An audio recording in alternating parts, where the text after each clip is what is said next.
ગુરુ મંત્ર લઈએ.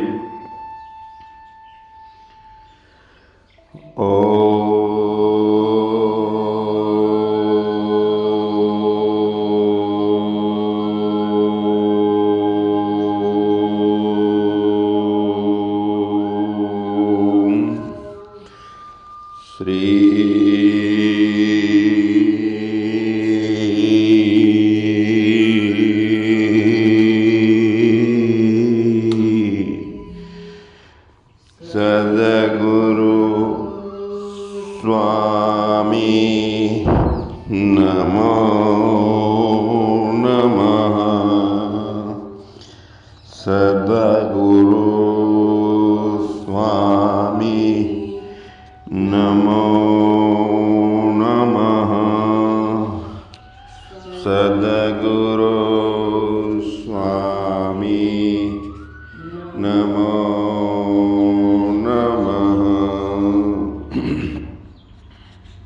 સચ્ચિદાનંદ ભગવાનની જય.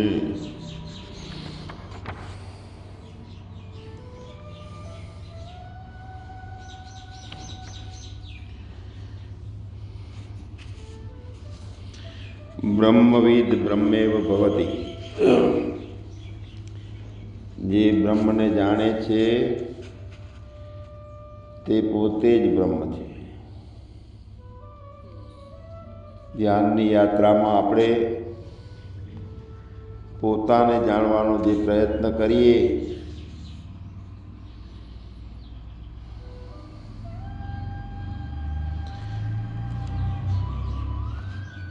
તો આ પોતાને જાણવા માટે ઘણો પ્રયત્ન કરવો પડે છે.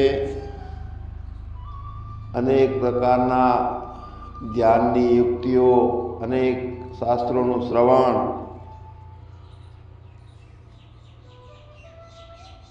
કરવા છતાં આપણને એવું લાગે છે કે ઠીક ઠાક મને હજુ સમજી શકતો નથી, મારા આત્માનું જ્ઞાન મને થતું નથી. તો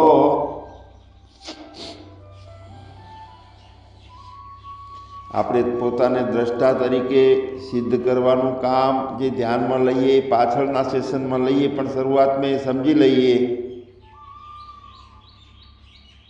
કે કેમ મને જ્ઞાન થવામાં આટલી વાર લાગે છે, મને શું નડે છે.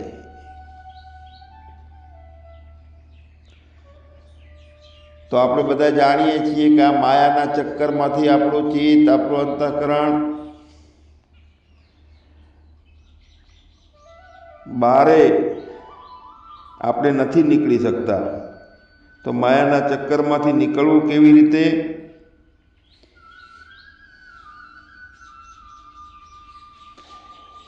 માયાને ચક્કરમાંથી બહાર નીકળવું હોય તો માયા શું છે, એનો પસારો કેવો છે, બધાને કેવી અસર કરે છે, ક્યાંથી ઉત્પન્ન થઈ છે, એના મૂળ સુધી આપણે પહોંચીએ તો માયાને જાણી શકીએ, તો માયાના ચક્કરમાંથી દૂર આપણે અલગ થઈ શકીએ. મતલબ જ્ઞાન થતું નથી તો પહેલાં અજ્ઞાનને જાણવું પડે. અજ્ઞાનને જાણ્યા સિવાય પૂર્ણ જ્ઞાનનો સંતોષ આપણને, સંશય રહિત જ્ઞાનની સ્થિતિ આપણી બનતી નથી.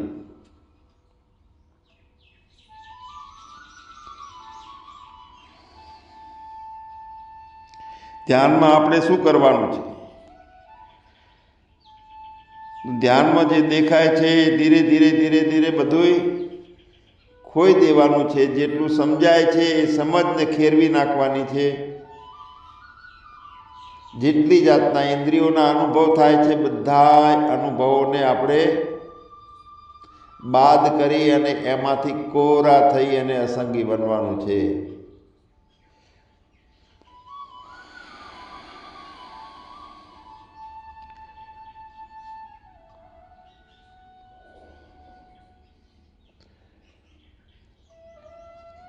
તો એક ખ્યાલ આપણે કરીએ કે આપણે છીએ, આપણે ચેતન છીએ અને જે કાંઈ બને છે, અનુભવ થાય છે, એના આપણે દ્રષ્ટા છીએ. મુજ ચૈતન્ય વગર આ સંસાર નથી, હું ચેતન છું એટલે જ મને બધું દેખાય છે, હું ચેતન વગર મને કાંઈ દેખાય નહીં, એનાથી જ દેખાય છે અને એના કારણે ઇન્દ્રિયોના કારણે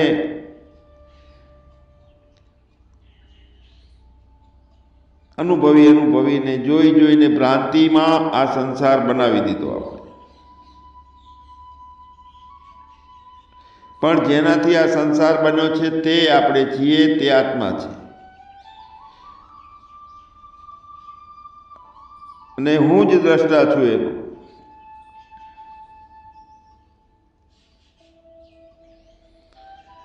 આપણે જેટલું જોઈએ છીએ તો જોવું એટલે ફક્ત આંખોથી જોવું એવું નથી, જાણીએ છીએ તેને પણ જોઈએ છીએ એમ કહીએ છીએ, અનુભવીએ છીએ એને પણ જોઈએ છીએ એમ કહીએ છીએ. દેખાવોની એક વ્યાપક અર્થ છે કે જેટલી ઇન્દ્રિયોથી ખાટો, ખારો, કડવો, તુરો, અનેક પ્રકારના રસો, રાગ, દ્વેષ, કામ, ક્રોધની અનેક પ્રકારના અનુભવો, જેટલું આપણે જાણીએ છીએ એને આપણે જોઈએ છીએ અને એના આપણે દ્રષ્ટા છીએ.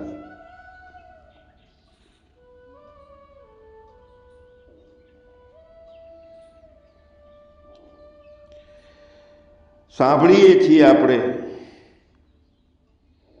તો સાંભળીને જોઈએ, ચાખીને જોઈએ, અડીને જોઈએ, નરમ છે કે કડક છે.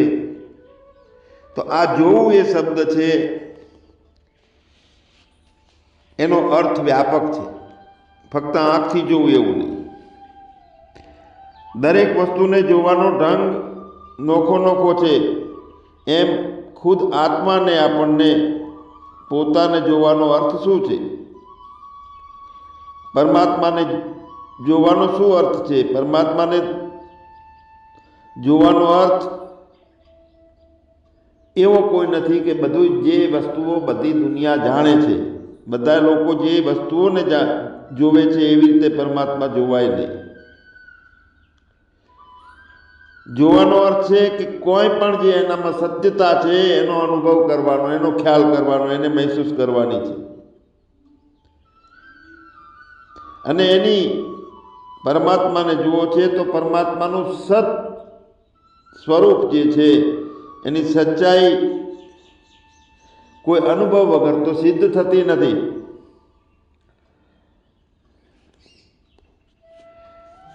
અત્યારે આપણે એક વાત નક્કી કરીએ ધ્યાનમાં કે આપણે દ્રષ્ટા છીએ.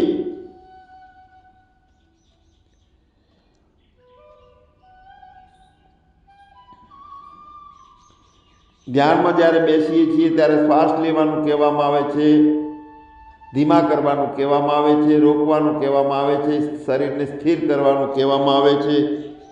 તો આ બધી ક્રિયાઓ ધ્યાનમાં કરાવવાની હોય છે. પણ આપણે એવી રીતે એ ક્રિયાઓને જોવાની છે કે બધું થઈ રહેલું છે અને હું દ્રષ્ટા છું. સંભળાઈ રહ્યું છે પણ હું દ્રષ્ટા છું. દ્રષ્ટા એટલે ફક્ત જોવાનું નહીં.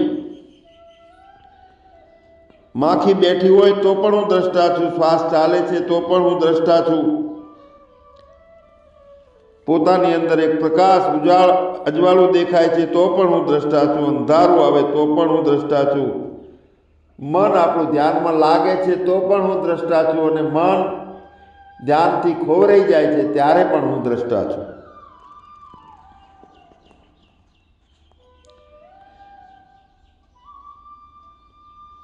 એક સજગતા, એક ખ્યાલ આપણે કરવાનો છે કે કોઈ પણ પ્રકારની કોઈ વ્યવસ્થા નથી કરવાની. મનને રોકવાની, અજવાળું હટાવવાની, અંધારું હટાવવાની, ઠંડી લાગે તો એને દૂર કરવાની, માખી બેઠી છે તો એને હટાવવાની. આપણે કશું જ કરવાનું નથી એને દૂર કરવા માટે. ફક્ત ને ફક્ત દ્રષ્ટા બની રહીએ અને દ્રષ્ટામાં રહેવાથી જે આનંદ છે એ આનંદમાં રહીએ.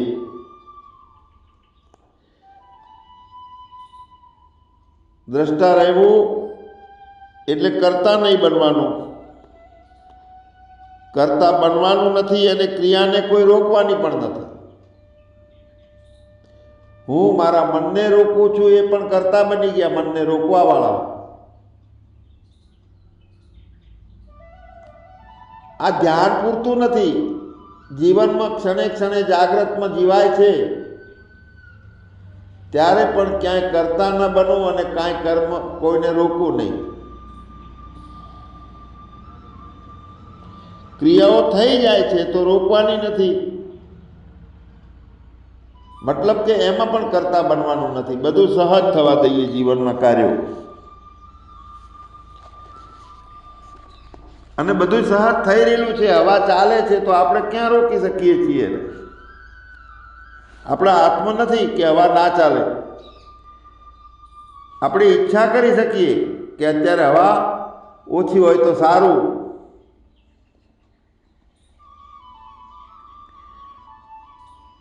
તો અહીંયા ધ્યાનમાં તો એક વાતને આપણે લક્ષમાં લઈએ કે ઈચ્છા પણ નથી કરવાની. જો ઈચ્છા હોય તો આપણી ઈચ્છાના કારણે આપણે ઈચ્છાના દ્રષ્ટા બની જઈએ. તો આ સાધનામાં મતલબ કે દ્રષ્ટા બનવાનું છે.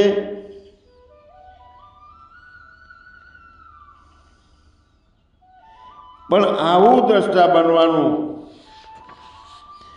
એમાં અમને માયા નડે છે, થઈ શકાતું નથી, અને આ માયામાંથી નીકળી શકાતું નથી. એટલા માટે જ્ઞાનને જાણવાનું છે. આ જગત છે એ આમ ચમત્કાર જેવું લાગે છે. ઘણા બધા ચમત્કારોનો અનુભવ આપણે કરીએ છીએ. ભગવાન રામનો જન્મ થયો ત્યારે એ નાના બાળક અવસ્થામાં એક જગ્યાએ રમતા હોય, બીજી જગ્યાએ રમતો જોવે. બે બાળક દેખાય, એકને બીજે અને એકને બીજે. તો અંદર એક ભ્રાંતિ ઊભી થાય કે આ વળી શું આવું હોતું હશે? જો ભ્રાંતિ થઈ હોય તો ભ્રાંતિ હટાવવાનો પ્રયત્ન કરીએ સજગતાથી. એ કેમ બન્યું એને શોધવાનો હોય છે, અને એવું જ બન્યું હોય તો એને ચમત્કારમાં ઘટાડીએ છીએ.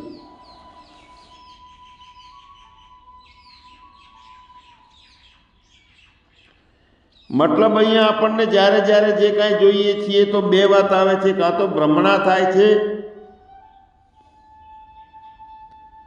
અને કાં તો આ ચમત્કાર બની રહેલા છે એવું લાગે છે.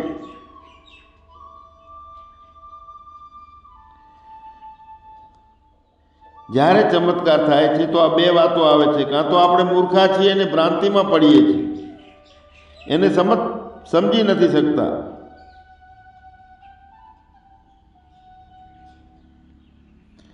કોઈ જાદુગર જાદુનો ખેલ બતાડે છે, સામે બધા પ્રેક્ષકો બેઠા છે, તો જાદુગરનો ખેલ જે નથી સમજી શકતા એ લોકોને ચમત્કાર લાગે છે, તાળીઓ પાડે છે. પણ ભ્રાંતિ અંદર રહી જાય છે કે આ શું કેવી રીતે બનતું હશે. સમજી લો કે એક જાદુગર એક વ્યક્તિને પેટીમાં પૂરે છે.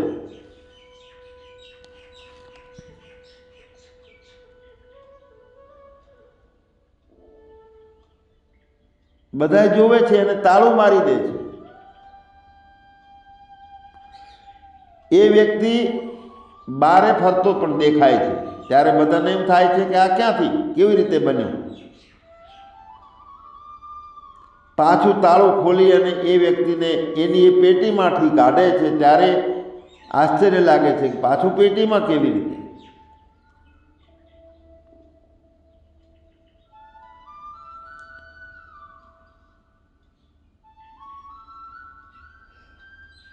પાછળ આપણે બેઠા હોઈએ અને એ જાદુગરનું રહસ્ય આપણે જાણી લઈએ કે આ કેવી રીતે કર્યું છે, તો એમાં આપણને ચમત્કાર નહીં લાગે. અને બીજી વખત એ ખેલ જોવાનું આકર્ષણ પણ ના રહે.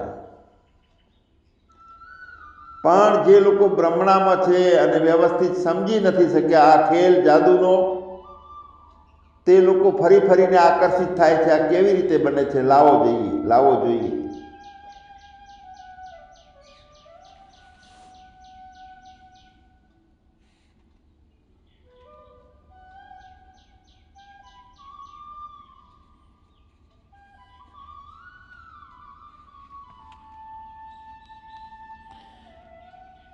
એકવાર એ જાદુગરે ખેલ દેખાડ્યો, બધાએ તાળીઓ વગાડી, ચમત્કાર થઈ ગયો. પણ તે કહી દીધું એણે કે હું કોઈ યોગી નથી, હું સિદ્ધ નથી, હું કોઈ ઈશ્વર નથી. આ તો મારા હાથ ચાલાકીના બધા ખેલો છે, હાથની સફાઈ છે.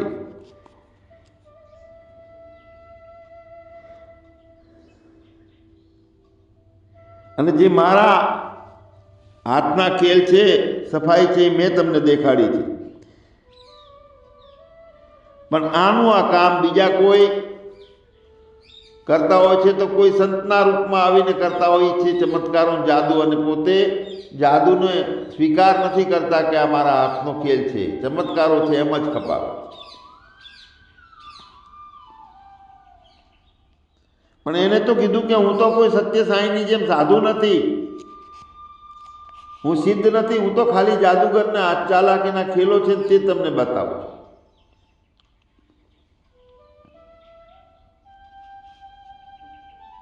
હું કાંઈ જાણતો નથી, હું યોગી નથી.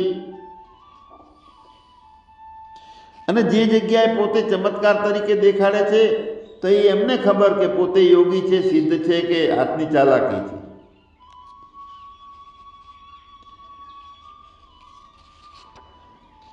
આ વિષયને અહીંયા છેદ રજૂ કરવાનો મુખ્ય હેતુ છે કે માયા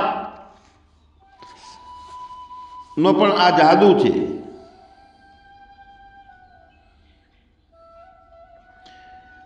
જાદુગર તો એની માયા જે એનો જાદુને બતાવી દે છે કે અમારી હાથની સફાઈ છે, પણ આ માયા છે તે આપણને બતાવતી નથી, ગુપ્ત રહે છે કે આ મારો જાદુ છે. ચમત્કાર દેખાડે છે પણ એનો મુખ્ય રાજ એનું કોઈને જાણવા દેતી નથી.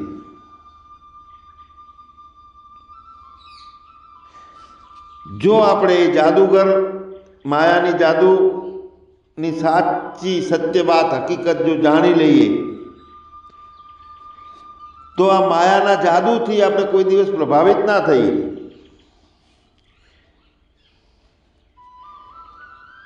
સંતો એવી ઈચ્છા રાખે કે આ માયાનો જે જાદુ છે એની પોલ ખોલી અને તમને બતાવી દે કે જેથી માયાના ચક્કરમાંથી છૂટી શકાય.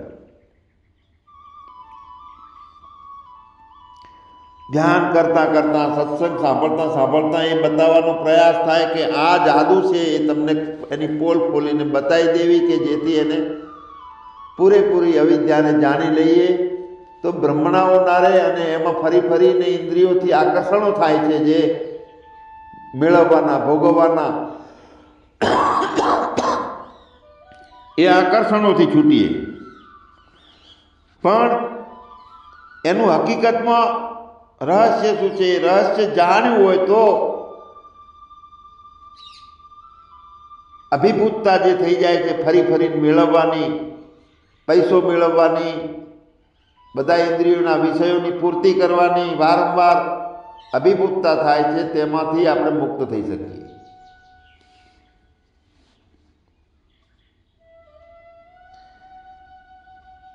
એક વખત જો એ અજ્ઞાનનું, માયાનું સાચું રહસ્ય આપણે જાણી લઈએ તો પછી એમાં સંમોહિત નહીં થઈએ. સંમોહિત મતલબ બુદ્ધિને અડાણી મૂકી દેવાની અને કૂદકો મારવાનો વગર વિચારે. ભ્રમિત નહીં થવું, ચક્કરમાં એનામાં નહીં પડવું.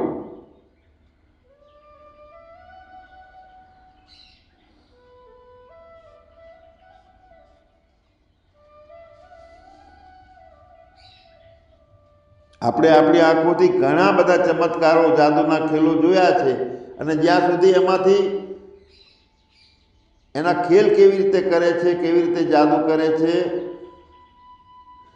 એને પૂરેપૂરું અંદરથી સમજીએ તો એમાં કોઈ પછી એનો સંસ્કાર નથી રહેતો કે મારે ઈચ્છા નથી રહેતી ફરીને મારે એને ઉપર આકર્ષણ થાય. આપણને આ સંસાર વારંવાર જોવાનો, વારંવાર મેળવવાનો, એની સાથે અભિભૂત થવાનું, સંસાર સાથે આવું બધું થાય છે. પણ જેણે આ સૃષ્ટિનું રહસ્ય પૂરું જાણી લીધું એને કશું નથી થતું. જેને કાંઈ રહસ્ય જાણ્યું નથી તો તે આ માયાજાળમાંથી બહાર નીકળી શકતો નથી, સંમોહિત થયા કરે છે ગાંડાની જેમ. બધો સંસાર જોઈ રહ્યા છે, ભોગવે છે, વારે વારે ચાખે છે, મેળવે છે, અડે છે, એના ચસ્કામાં હા મજા આવી ને હજુ જોઈએ, આનું આ ફરી ફરી જોઈએ.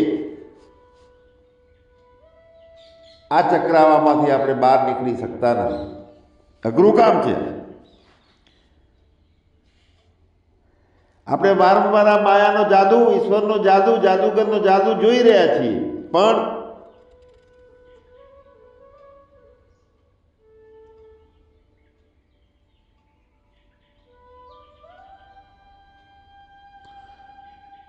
આ રહસ્ય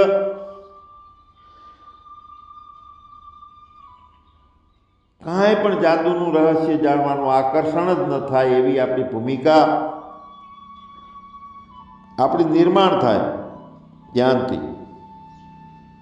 તો આ સૃષ્ટિને જ્યાં સુધી આપણે બરોબર જાણીએ નહીં ત્યાં સુધી એમાં આકર્ષણ મટવાનું નથી.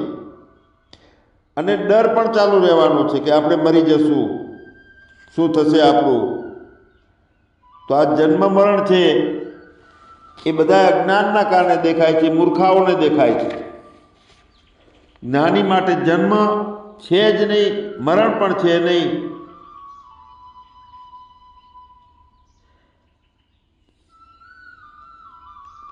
આ રહસ્ય જાણી લેવાનું છે. આત્મજ્ઞાનીનું જન્મ મરણ થતું નથી. આપણે બધા ધ્યાનના માધ્યમથી એ જ ભૂમિકા માટે બધું કરીએ છીએ, સાંભળીએ છીએ કે આપણે પણ જન્મ મરણના ચક્કરમાંથી છૂટી જઈએ. પણ એક વાત સત્ય છે કે જન્મ મરણ હોય તો એને હટાવવાનું હોય ને. નાસતે વિદ્યતે ભાવો, ના ભાવો વિદ્યતે સત્તા. જેની સત્તા નથી, જે વસ્તુ જ નથી, તો એને હટાવવાનો પ્રયત્ન કેવો? ખાલી માયાના જાદુના કારણે જણાય છે આ બધું આપણને. અધિષ્ઠાન ઉપર અધ્યારોપ થાય છે, અધ્યાસ થાય છે.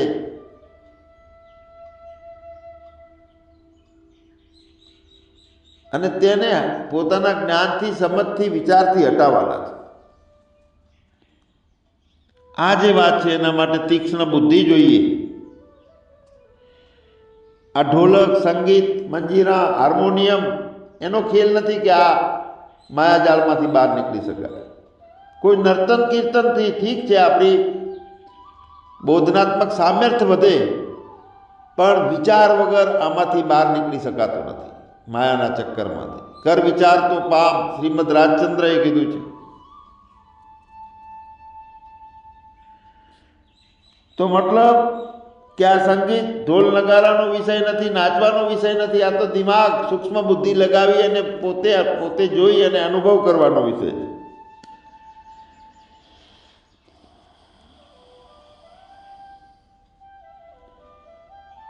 આપણે પોતે જ સ્વયં બ્રહ્મ છીએ. બીજી બાજુ આખી સૃષ્ટિનું રહસ્ય છે.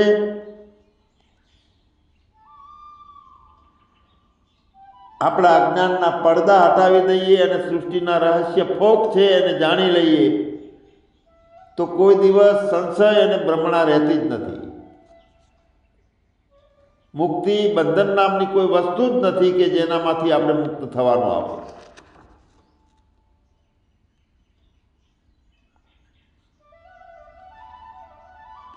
સોનું અને વીંટી ઉડાડવાની નથી, સોનાને જ જાણવાનું છે. માટી અને ઘડો તો ઘડામાં માટીને જ જોઈ લેવાની છે. ઘડાનું કોઈ અસ્તિત્વ છે જ નહીં, માટી જ છે.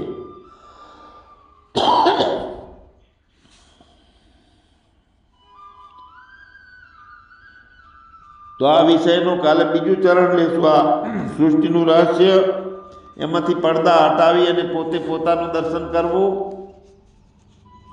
અને એ વિચાર યાત્રાને આગળ ચલાવીશું. સચ્ચિદાનંદ ભગવાન